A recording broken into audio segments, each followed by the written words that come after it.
তাদেরকে মাটির ঘরে থাকতে না হয়, যাতে তুমি তোমার পরিবার নিয়ে শান্তিতে থাকতে পারো। কেমন লাগবে তোমার এই উপহারগুলো? স্যার, আপনি কি আমাকে মিথ্যা আশা দেখাচ্ছেন? জানি না এই দোকান থাকবে কি থাকবে না, হয়তো আমাদের 3-4 মাস পরেই পথে বসতে হবে। যদি সরাতে হয় তো সরিয়ে দিন। কিন্তু এরকম মিথ্যা আশা দেখিয়ে আমাদের কষ্ট আরো বাড়াবেন না। আমার কথা বিশ্বাস হচ্ছে না তো? তাহলে এক কাজ করো, আমি এখন এই কাগজপত্রগুলো এখানে নিয়ে আসছি, সইটা করে নাও, তাহলেই বুঝতে পারবে যে আমি মিথ্যে বলছি না, আমি সত্যি তোমাকে সাহায্য করতে চাই। কি করে বিশ্বাস করব স্যার? আমি অশিক্ষিত মানুষ। সরকার আমাদের মতন গরিবদের কেনই বা বিনা কারণে পাকা বাড়ি দেবেন? আমরা তো সরকারের জন্য বিশেষ কিছুই করিনি স্যার। আরে বোকা, সরকার তোর জন্য কিছু করবে কিনা সেটা আমি জানি না, কিন্তু তোর এই বন্ধু তোর জন্য অনেক কিছু করবে।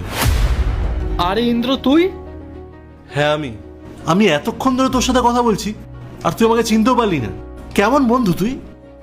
আমি তো ভেবেছিলাম তোর সাথে আমার প্রথম দেখা হলে তুই আমাকে জড়িয়ে ধরবি, কিন্তু তুই তো আগেই ভয় পেয়ে গেছিস।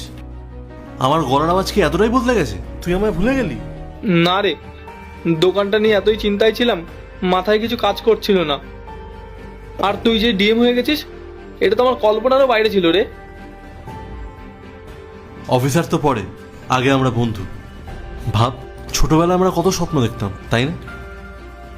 আজ আমি একটা ভালো জায়গায় পৌঁছেছি ঠিকই, কিন্তু তুই যদি ভালো না থাকিস তাহলে আমার ডিএম হয়ে লাভই বা? তুই আমাকে একটা শুভেচ্ছাও দিলি না। শুভেচ্ছা তো আমি তোকে অনেক আগে জানাতাম রে, কিন্তু আমি বুঝতে পারিনি তুই আমার ছোটবেলার বন্ধু ইন্দ্র। ঠিক আছে, এসব ছাড়। আর আমি শুধু তোর দোকানটাই বড় করছি না, আমি তোকে একটা বাড়িও বানিয়ে দেবো। তোর যেন ছোট বাচ্চারার ভবিষ্যৎ ভালো হয় সেটাই দেখার এখন আমার লক্ষ্য। মনে আছে ছোটবেলায় আমাদের কত অভাব ছিল?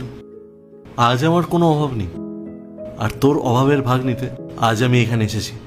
তুই আগের মতনই আছিস রে ইন্দ্র, ওই একই রকম। কিন্তু ভাই, তোকে এখন মানুষ ডিএম হিসেবে চেনে। আমি কি তোর সাথে এখন আগের মতন করে কথা বলতে পারবো? অফিসারের চেয়ারে বসলে আমি ডিএম, আর তোর সামনে ছোটবেলার সেই স্কুলের বন্ধু। আজ তুই আমার বাড়িতে গিয়ে আমার সাথে খাওয়া দাওয়া করবি। অনেক বছর পর দেখা হলো, অনেক গল্প জমে আছে। ঠিক আছে বন্ধু, আজ তোর অর্ডারই চলবে। তুই শুধু আমার বন্ধু না, আমার ভাই। তুই আমাদের পরিবারের রক্ষাকর্তা। আজ তোর মতন বন্ধু পেয়ে আমাদের পরিবারের স্বপ্নগুলো সত্যি হতে চলেছে। ঠিক আছে ঠিক আছে, অনেক কথা বলেছিস, এবার এখন এখানে চুপটি করে বস, দুজনে মিলে কফি খাবো, তারপরে বাড়ি যাবো।